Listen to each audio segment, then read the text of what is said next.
Take us away, Michael. Oh, we're recording. Okay. Hi, guys. Still pod. Oh, marker. That's right. And marker. Okay. In action.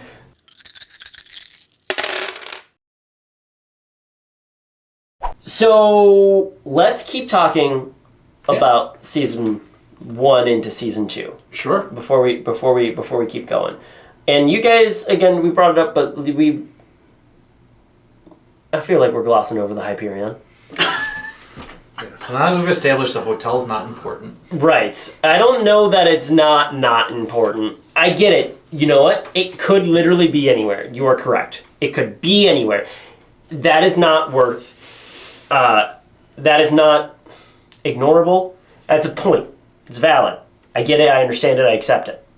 However, it is still the place that they are where much of the series takes place. That still makes it important. Because it's their home, and it's a place that we get attached to. And, you could go around and see a t-shirt with, like, the Hyperion Hotel, or Motel, or whatever it is.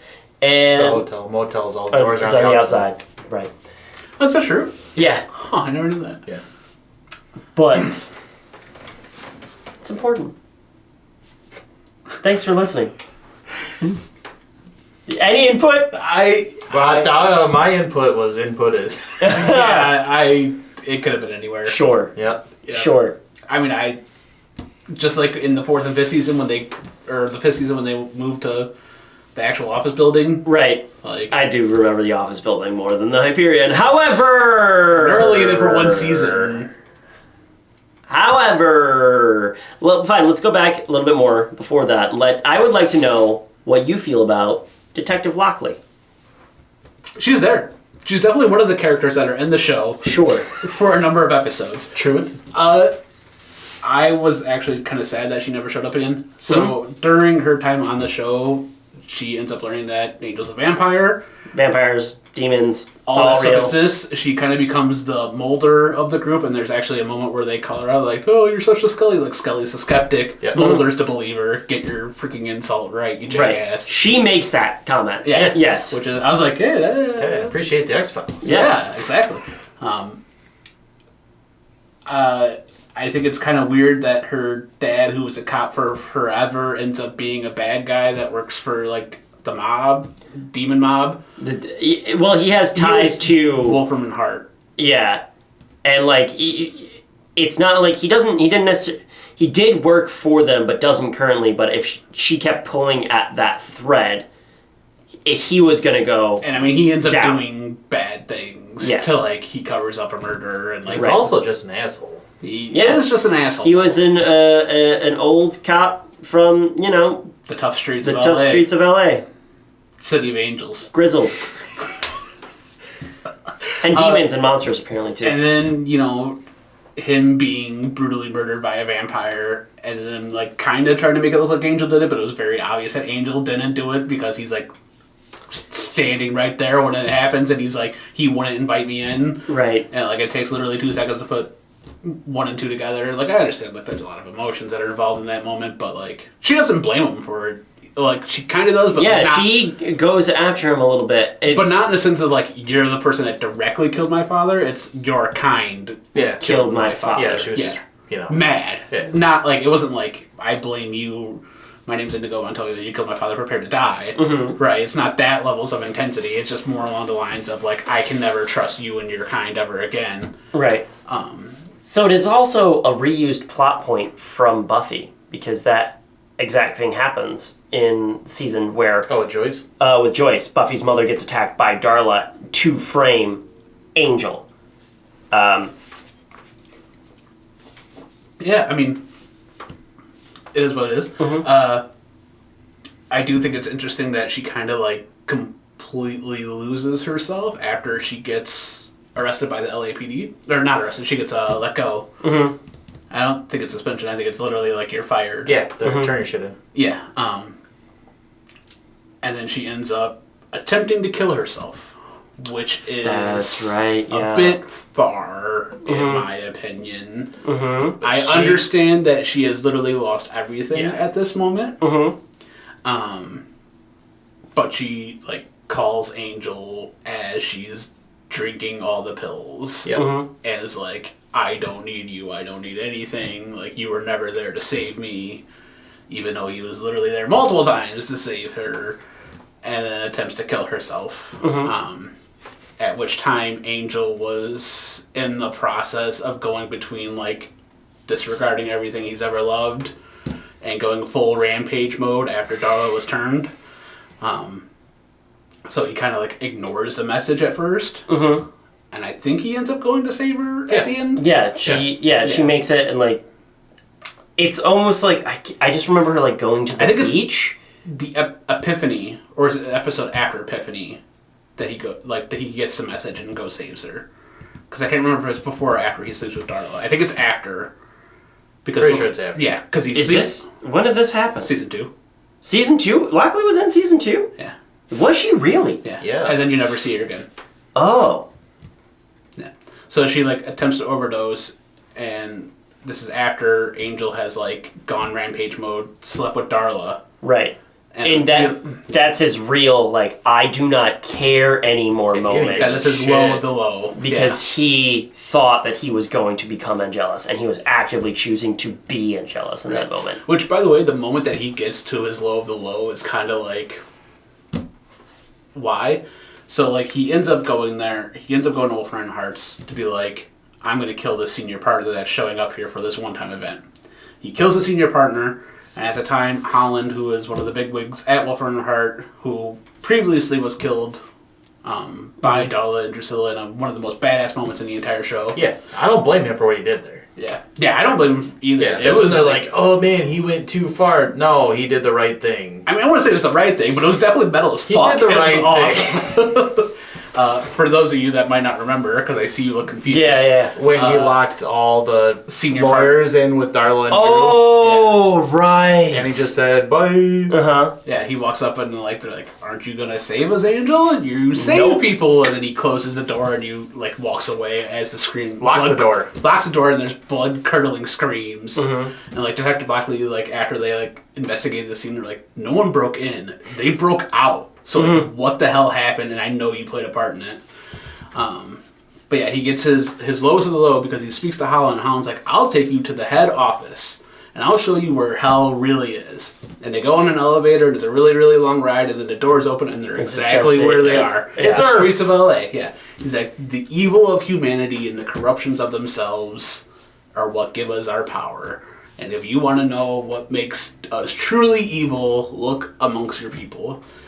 And I'm like, you've been alive for 200 years and you're just getting to the conclusion that people equal shit? Like, yeah. He's been in war. Mm-hmm. Like, he said he was in Vietnam. Mm-hmm. Like, World War II. Well, there was an episode where they did World War II, but he wasn't actually in the war. There's, like, a line that he says. He's like, oh, yeah, the last war I was in Vietnam. Well, I don't remember that one. No. It's literally a one-off line. Okay. Yeah. It's, like, doesn't play any important part. I don't even know if it's really serious. He just kind of, like, says it. But there is the World War II episode. Yeah. It's in the sub, which was interesting. Dude, that one was great. The government knows he exists. Yeah. You know what I mean? Yeah, he's special. Yeah. Yep. So yeah, he comes to the conclusion that people equal shit, and he's like, you know what, fine, if people equal shit, I'm just going to turn myself into Angelus. So he goes to sleep with Darla, sleeps with her, with the idea being that I will have a pure moment of happiness after I... Nut. Yeah. After I have my 21 gun salute. He has that, doesn't turn evil. Mm-hmm. So, he has an epiphany that there's more to life than just sex. Or there is, in his life, sex can be a part of it now. Yeah. Yeah, which is pretty good. Pretty great. Pretty big deal. It's important. Yeah. Yeah, that's a good time. And you realize it's like, oh, I don't have an emotional connection to this person in the way that I thought I did. It was more of like a hate fuck. And And then that was your point that you mentioned earlier. He throws her away after that. Yeah, Yeah. she's like, oh, aren't you evil? He goes, no, you fucking suck, and just dips. Yeah. Straight up, like, leaves, walks out. and I think he actually goes say, That's when he saves Kate. yeah, Just, yeah. bye, bitch. Yeah. Yeah, my other piece is like trying to kill herself, I guess. I Deal don't with know. that. Oh, awful. Oh my god. Yeah, he's bad. He's not a good guy. Continuing on. But he's special, so. But he's He special. is definitely special by choice now.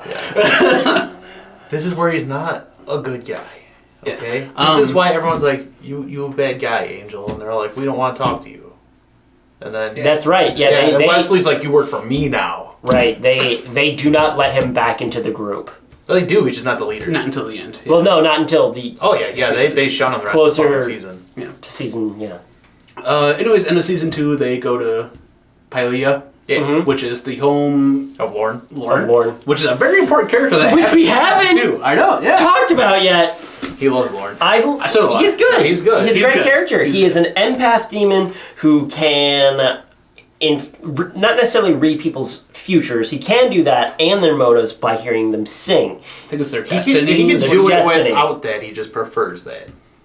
Can Well, he? no, in the beginning he says only if they Yeah, sing. there's a liar there. But later on it's like he Yeah, no, just does it he sometimes. likes hearing people sing. Mm-hmm. Because Pylea had no music. Yeah. So he knows all music. Oh, that's right. Yeah. I remember that. He reads their auras and determines their destiny, is Yeah. what Mm-hmm. they say. Super important character. Yeah. He's also fantastic. Yeah, Yes. loves a good sea breeze. Who doesn't, right? But they end up going to his homeworld, Right. finding another character that will be extremely important for the rest of the series. See. In terms of Fred. Yeah. Winifred. What's her name? Burkle. Burkle. Plus, the Gruselug. Plus the Gruselug. Gruselug. He Which is also important. is he? I mean, he's important to the end of season 2, and then he shows up in season 3. Season. I thought he shows up more than that. Well, he ends up coming.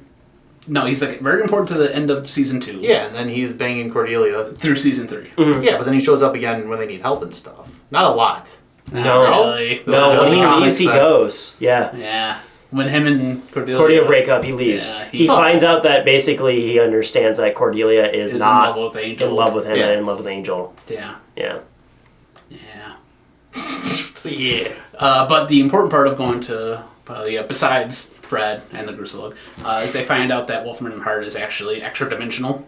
This is the first time that they learn that they have influence beyond just Earth. It's also when Angel finds out his hair looks doofy.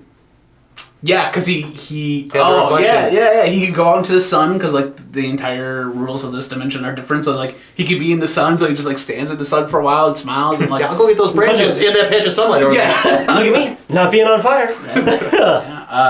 He looks in a puddle and he's like, "Man, this is what I look like." He's like, "Yeah, that's my choice." Which I mean, I guess like stylizing your hair like without a mirror. That's just, Well, this is it. yeah, good for him.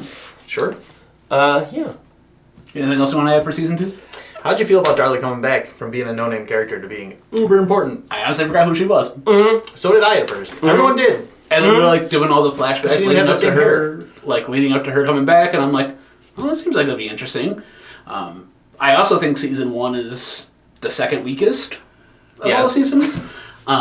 I know some people here would disagree with that. I would. Season 2 is good. Season Season 2 2 is good. I think is a banger. Where the Hyperion shows up, I wonder why. Like, is that a thing? Maybe. I don't think that's the reason why season 2 is good. I think it might make it better. Yeah, I think Angel's setting people on fire, locking the lawyers in, and going to Pylea. Hotel. Now, I mean, you gotta. Everyone's gotta sleep. Everyone's gotta sleep. Okay, so anything else you want to talk about for season 2? All I'm saying is, like, you guys couldn't, come up with a rebuttal for everyone's gotta sleep. So I feel like I won that argument. Yes, there are more things I want to talk about in season 2. One, Lorne and the aspects of his character. He was a great plot pusher. Angel would go to him for advice. They'd make a silly joke like Angel's gotta sing, and then Lorne also makes jokes like I'm never gonna make anyone listen to that ever again. In season 2, we also see a little bit of story arc for Lindsay, or is that in season 3?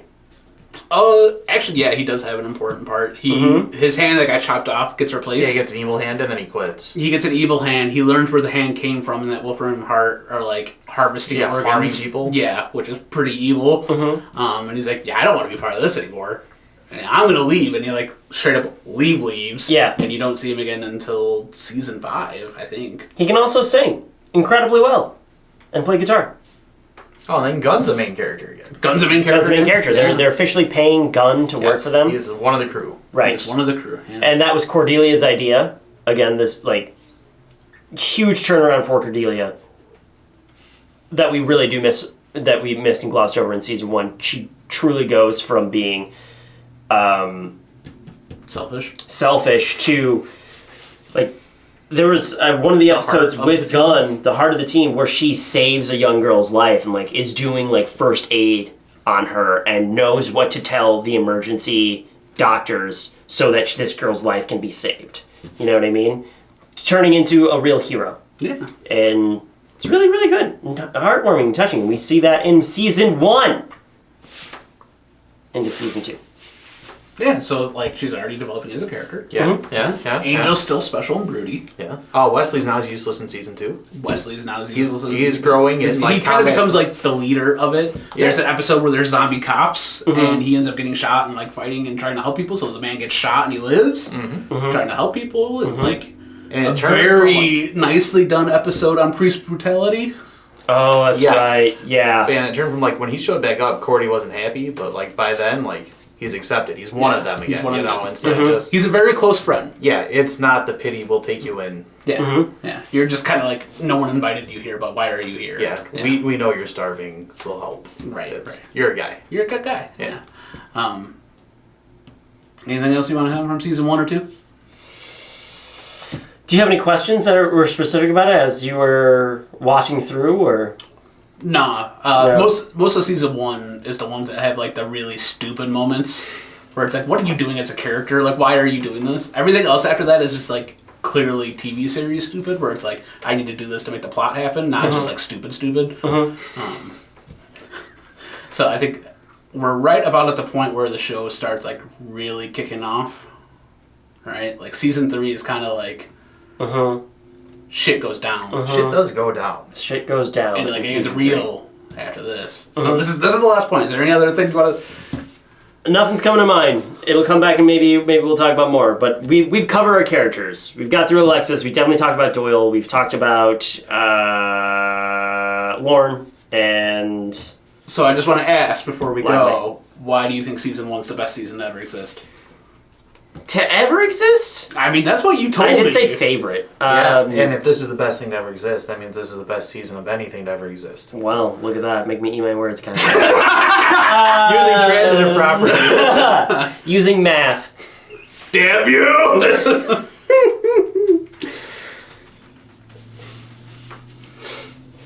I enjoy it. And the reason I enjoy it is, it felt darker, felt grittier, and it definitely... Part of season 3 is pretty fucking dark. Oh yeah, certainly is. Certainly is. But that's why. Okay, that's fair. Before we go, what's your favorite season? 5. 5 is my favorite season of the whole Buffyverse. Oh yeah, you said that earlier. Yeah. I don't know which one's my favorite. I think season 2 is up there. It's up there. Season 2 Where the Hyperion shows up. It's not because of the hotel. I think the only part of season 2 that's kind of a letdown for me is when they go to Pylea. I love Pylea. Whoa! So I love that arc. I hate where it takes place in this series. I hate that it's the finale to the season. That should have been something that happens earlier, and I know why it happens. It's so that Angel's not around when important things are happening in Buffy. Very important things were happening in Buffy. Very important things. Very important things. That's what she glory. dies. That's when she dies. Yeah. So like this character's entire show gets derailed for another character in a different show, and like I know that they're connected. Yeah. And I know that it's but Angel, if Angel knew about Glory, he would have been there. Correct. He would have been there. Like he was frolicking in the sunlight. Yes. Yeah. Yes. And I love the little 3-episode arc thing that happens there. I think it's awesome. Dude, when the guy does the dance, Yes. I love the dances. Yes. What dance? Do the dance of joy. Yeah, do Lauren's brother. Oh, Do the dance of despair. Yes. Yeah. Dance of shame. Keep dancing. Like, I love that 3-episode arc. I just hate that it takes place as the finale, and it's a reason that like Angel isn't around in Buffy. because me remembering it, I feel like it is a mid-season arc that comes like after that winter break, and they don't return. They leave you on that cliffhanger, and it comes back in February. That's how I remember it. Yeah. Yeah, because it's like right after all the stuff with Darla happens, he becomes a good guy again. He realizes that like he had an epiphany and he needs to be with his friends and like he needs to be special and a good guy. And then they go to Pylea. Yeah. and that's the last 3 episodes of the season, and you're just like, what the fuck are we doing here? Like, why is this happening now? And at first I didn't get it until you come back from Pylea and they're like, Buffy's dead. And I'm Yeah. like, that's why we were just spent the last 3 episodes here, so that he's not involved in Buffy's TV show. And it's like, damn, that fucking sucks. Like, it feels like that's a rip. How else could they explain him away? How would you have explained him away? Oh, I wouldn't. You would have Angel show up to do something with Glory. Like, does he succeed? No, but I think that, like, I mean, Just isn't have him there be building there. Spike? to be a good guy. Yeah. So having Angel there would have undermined that. Plus, he probably would have killed Spike. Can't have that. He definitely would have killed Spike after he found out what he did to her. At that point, he didn't do anything to her. During the glory? No, it's season 6, you're right. Yeah. But I would have just had him there and done the Pylea stuff at a different time. But I get it. That's why they did it. It's just to, like, we don't need to worry about this plot thread in our other show. So it makes sense. It's fine. It just feels disappointing when you realize why. But it's okay. Anyways, on to season 3, where shit pops off. Where shit does pop off, immediately into season 3, it was, because Buffy obviously comes back to life. But Yeah, Spoiler. spoiler. That's 7-0. I think there's a questionable thing that happens where they're mostly not in that episode, right? It's just at the end of the first episode of season 3 in Angel, Buffy walks into the door because Angel was grieving. And then, am I thinking about the right thing? And then they're just having a conversation in Angel's room, and he didn't turn evil again. and he didn't turn evil again. And it's very clear that they're hinting like these guys are boning right now, Yep. and he did not turn evil. They never say that directly, but it's joked about, and it seems like that is the case. I don't know. I don't remember the episode well enough. I don't even remember what else happened in that episode. Honestly, 3's the one. Anyways, here's why season 3 is the worst. I'm just absolute joke. okay. Oh, No, that's- absolute joke. I was waiting for that one. Yeah. I'm like, oh, okay. So yeah, he comes back after spending months in a Tibetan temple. That's right. He brings gifts for everybody. He brings a shrunken head back for Gunn, and Yeah, because I quit being mopey guy. a kukri for Wesley. Wesley. Yeah. Main important part for season 3 is that we find out that Darla's pregnant. Yeah. 2 vampires Having a kid. having a kid. Not Should not be impossible. illegal. They remind you of that a lot. Should not be legal. Did they say that phrase? No, No, they say I- it's impossible. Oh, Yeah, okay. things that should not happen are illegal, so this should not be legal. Yeah. Unless you do crime. But Yeah. I do like crime. You do. Darla like goes around to like a bunch of like shamans and stuff like that, trying to figure out yeah, like, so what what it the is. fuck? Dead things shouldn't be able to have kids. Right. Right. Especially 2 dead things. Well. Oh. Sorry. Bro, that fucked me up. Yeah.